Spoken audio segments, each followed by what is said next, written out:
m'appelle Nathalie Boisvert. J'ai été élevée dans un foyer où le mot amour était bien présent. Il y avait beaucoup d'amour, malgré le fait que mon père était alcoolique puis ma mère était malade. Malheureusement, à 14 ans, j'ai perdu mon père. Par la suite, à 15 ans, j'ai rencontré Tony, qui va être mon futur mari. À 16 ans, j'étais déjà en appartement. À 19 ans, j'avais mon premier enfant. À 21 ans, j'ai perdu ma mère.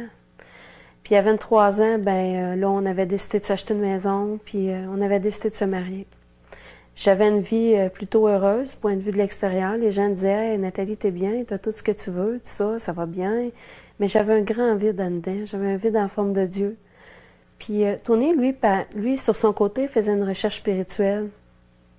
Il recherchait beaucoup Dieu, il l'aimait, puis il priait, tout ça, même s'il ne connaissait pas vraiment. Puis des soirs, il me racontait des histoires de la Bible, puis on pouvait en parler pendant 1 heure, mais là, j'en avais assez pour des semaines.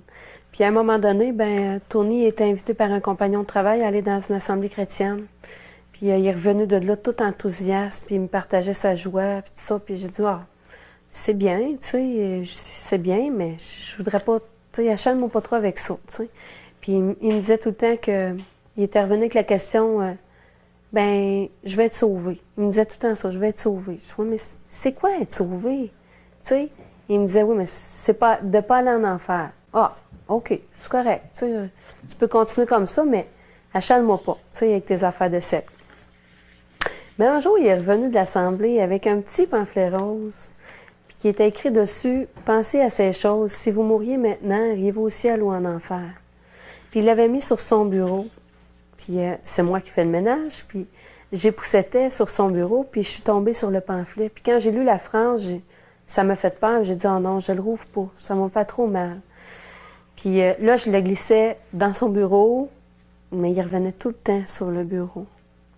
Et là, je le glissais en dessous du cadran, puis il revenait tout le temps sur le bureau.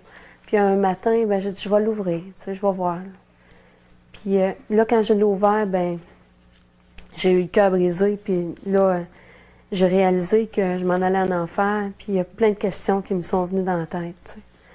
Puis le 6 décembre 1997, j'ai dit à Tony, je dis, j'aimerais ça y aller avec toi ce matin à l'Assemblée. Puis je me suis rendue à l'Assemblée, puis j'étais bien stupéfaite de voir que ces gens-là étaient normaux, puis qu'ils étaient heureux comme ça se pouvait pas. Je suis sortie de là, puis je me disais, ça se peut pas être heureux de même, ils ont quelque chose que moi j'ai pas, tu sais.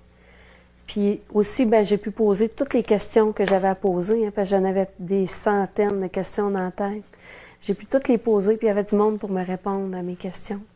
Finalement, j'en ai ressorti avec l'idée que le péché existait vraiment, puis que c'était pas de niaiserie, là, puis que c'était pas dépassé, c'était encore actuel, puis c'était vraiment... La lumière était faite là-dessus, dans la Bible, tu sais, puis je suis sortie avec l'idée que là, j'étais pécheresse, puis que je m'en allais vraiment en enfer, tu sais.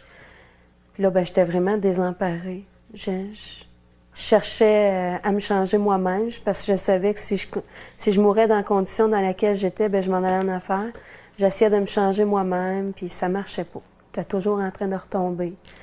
Puis à un moment donné, j'ai cherché dans la Bible, puis je demandais à des chrétiens, je me souviens, je demandais à des chrétiens, j'ai dit, tu sais, comment je vais faire? Je suis pas capable. Puis ils m'ont dit, Nathalie, tu peux pas te sauver toi-même. Il y a juste Jésus qui sauve.